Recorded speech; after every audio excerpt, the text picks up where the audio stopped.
Hi and welcome to the channel. Today we're going to be looking at the Lakeland 100 Stage 11 and Lakeland 50 Stage 3, which is Mardale Head to Kentmere. So let's get straight into the elevation profile. So here we go with the elevation profile from Mardale Head to Kentmere. 10.5k, it's an up down, up down. The first up is a pretty brutal up, probably the second hardest climb on the route.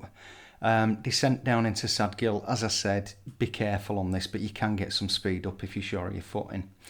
The second up, to be perfectly honest, this is one of the prettier parts of the course, so I don't even think you'll be noticing that you're actually going uphill. It's that pretty, particularly if it's a sunny day. It's gorgeous in that part of the lakes. And then it's a descent into Kentmere. And as usual, here's the elevation profile in compressed form, so you get a more realistic look at what you're going to be facing on the day. And as usual, we've got the OS flyover. So you leave the car park at Mardale Head and begin the climb up to Gatesgarth Pass. I had this down as 2k and it took me 32 minutes, but it is a pretty harsh climb. Over the top, and be careful here on the descent. And also from this point onwards, be careful when you're descending. There's a lot of rocks on the trail that are golf ball sized, that it's quite easy to slip on. Down into Sadgill and over the bridge. And just as you're on the climb here, this is a really, really beautiful part of the lakes here, particularly if it's a sunny day, like I said before. Descend through the farm buildings, turn left here. Over the wall, and that's it. And you're into Kentmere. And notes on the stage. An issue that we've encountered before, the mile markers. On the video as you come out of Mardale Head, I think the first mile marker you get is for the Lakeland 100, and then 50 metres on you get a mile marker for the Lakeland 50. Halfway up the climb out of Mardale Head, there's changeover, and the Lakeland 50 ones start coming before the Lakeland 100 ones. Again, that's simply down to the tensions and contradictions that you get between having a ground route and a route that's been plotted out on a computer. There's a lot of zigzagging climbing out of Mardale Head, so the Lakeland 50 route that I was using is my old ground route from last year.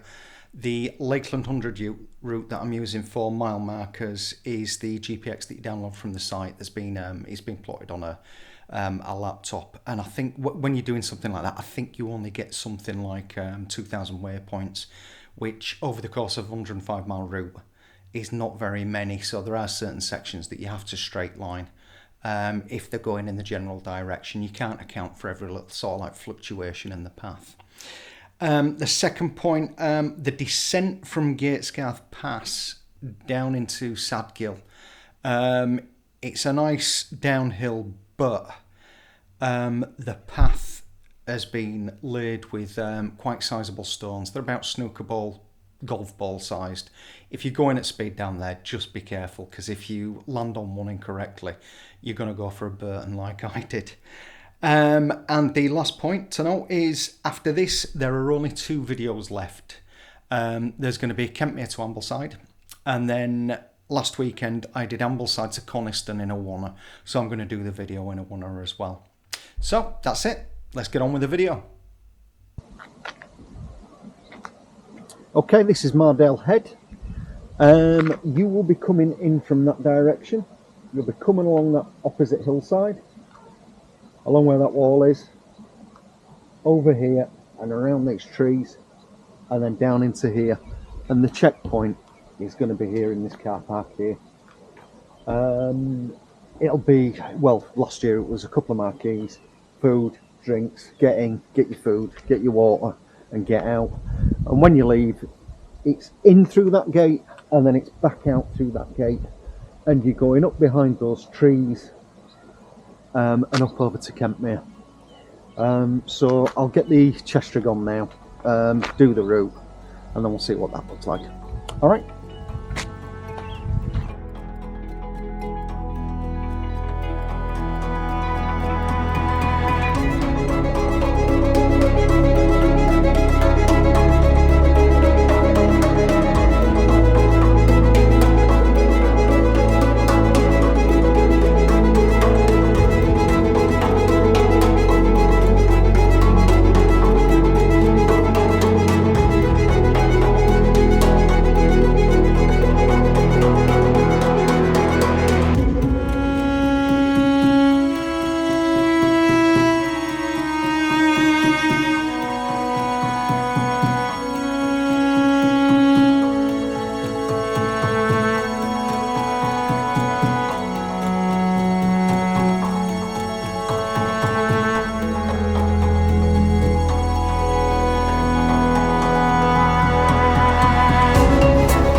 Okay, so I've just finished the climb out of Mardale Head. I'd say that's probably the second harshest climb on the 100 route. The big harsh climb is Fusedale. Just so you're aware, and I should probably have done this for Fusedale, but I've only just thought of it now. That climb out of Mardale Head, I've got it down as 2k and it's taken me 32 minutes. That's on a fresh set of legs. So you will probably, if you're doing the 50, you'll probably be looking at, you know, you'll have done, I think you'll have done about 26k by the time that you get there. So you might be a bit tired. So you might be looking at about 40-45 minutes, maybe even an hour. If you're doing the 100, I don't know how long it's going to take you. I'm doing the 100, so if I get this far, which I'm hoping I will, I'll have to compare times and see how long it takes me to get up here in July. Right, on to Kentmere.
Okay, so this is the Kentmere checkpoint.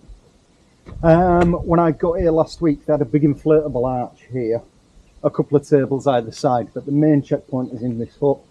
It's in that way, through to get all your drinks and all your food as you work your way up the hut, and you exit the hut up there, and then up there to get onto the road to Ambleside. But obviously that's going to be the next leg that we do. So that's me, well, in terms of videoing, that's me done for the day. All I've got to do now is get back over to Mardale Head. It's 9 o'clock in the morning.